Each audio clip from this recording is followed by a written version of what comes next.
La formule Real Madrid ne doit pas être touchée. Le club refuse toujours les départs définitifs de ses jeunes talents. Conserver la moitié des droits économiques, ça reste la base de la stratégie, mais ce n'est pas la seule option utilisée cet été. En plus des 50%, Madrid mise aussi sur les droits de préemption et les options de rachat dans les contrats de ses canteranos. Des leviers complexes mais efficaces pour garder un contrôle futur sur des joueurs prêts à éclore ailleurs.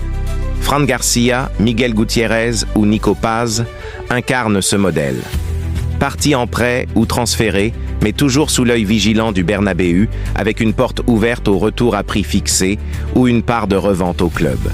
Cette approche, rigoureuse et ambitieuse, permet au Real d'équilibrer ses comptes, de laisser grandir ses talents ailleurs, tout en gardant un lien direct. L'été 2025 confirme le renouvellement de cette stratégie, comme ligne directrice dans la gestion des jeunes. Exemple, Jacobo Ramón sera le prochain, en partance pour Com, mais avec 50% de droits. S'ils veulent le récupérer plus tard, il leur suffira de payer la moitié de sa clause libératoire. Juste, Cadix, UC, Alaves, Chema Andrés, Stuttgart, Arribas, Almería, Marvin, Las Palmas, Álvaro Rodríguez, Elche et La Tassa, Valladolid, sont dans la même situation. Ils ont ce lien qui les unit au Bernabéu, au cas où. Il y a des joueurs avec qui on va plus loin.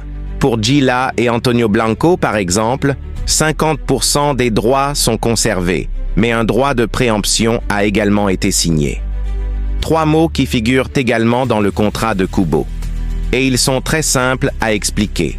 Si le club reçoit une offre pour le joueur, il est obligé de téléphoner au Real Madrid pour le prévenir, afin qu'il puisse faire une contre-offre.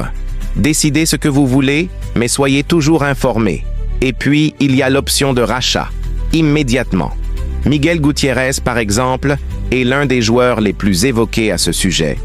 Il pourrait revenir cet été pour 9 millions d'euros. C'est inscrit dans le contrat. Cela est parfois combiné avec la conservation de 50% des droits, comme c'est le cas de Miguel lui-même, ou de Victor Muñoz, qui a fait ses valises cet été pour Osasuna. Il est parti avec une option de rachat, comme Obrador à Benfica. Le message est clair. Au Real, personne ne part vraiment, mais personne ne revient par hasard. Le modèle est pensé pour que chaque départ reste une option à long terme, jamais un adieu définitif. Alors, tu penses que maintenir cette formule protège vraiment l'avenir du club ou ça limite vraiment les chances de nouveaux venus? Dis-nous ce que tu en penses.